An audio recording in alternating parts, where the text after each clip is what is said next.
ఖమ్మం నడిబొడ్డున యుద్ధ వాతావరణం. ప్రభుత్వం పేదల మీద యుద్ధం ప్రకటించింది. 4 జిల్లాల నుంచి పోలీసులను వందలాదిగా మోహరించింది. ఎవరి మీద? పేదల మీద.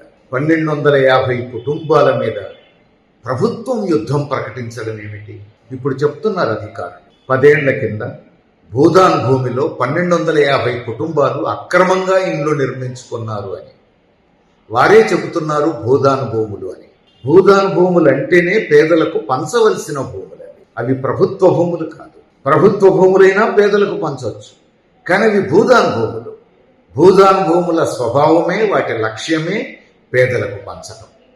పేదలకు పంచవలసిన భూదాన్ భూముల్లో 10 ఏళ్ల నుంచి 1250 కుటుంబాలు పేదలు ఇళ్ళేసుకొని ఉంటున్నప్పుడు అక్రమంగా ఇల్లు నిర్మించుకున్నారని ఇల్లు కూల్చేయటం ఏమిటి?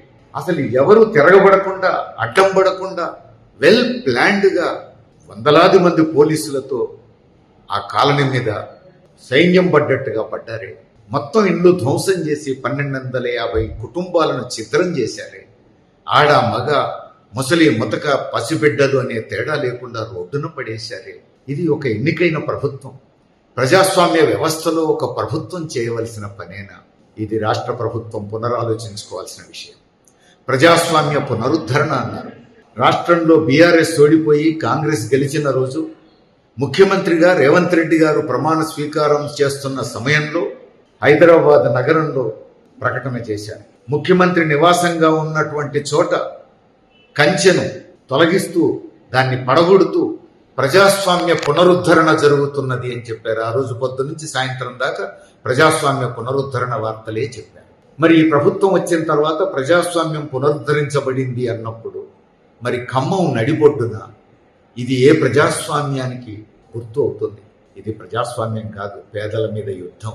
అధికారులు, పాలకులు ఎవరు బాధ్యులైనా ఇది అక్రమంగా దాడి చేయడం తప్ప ఇది సక్రమం కాదు. పేదలు అక్రమంగా నిర్మించుకోవడం కాదు, అధికారులు పాలకులు అక్రమంగా దాడి చేశారనేది వాస్తవం. భూదాన్ భూములు పేదలవి, పేదలకే హక్కున్నది. 10 ఏళ్ల నుంచి ఇల్లు కట్టుకుని వాళ్ళు అక్కడ నివసిస్తున్నారు.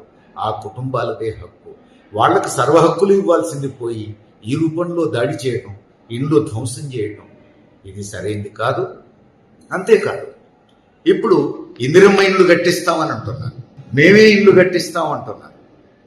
వాళ్లే ఇల్లు కట్టిస్తామంటున్నప్పుడు, ఇందిరమ్మ ఇల్లు కట్టిస్తామంటున్నప్పుడు 10 ఏళ్లుగా ఆల్రెడీ భూదాన్ భూముల్లో ఇల్లు కట్టుకొని ఉంటున్న పేదల ఇల్లు ధ్వంసం చేయాల్సిన అవసరం ఏమిటి?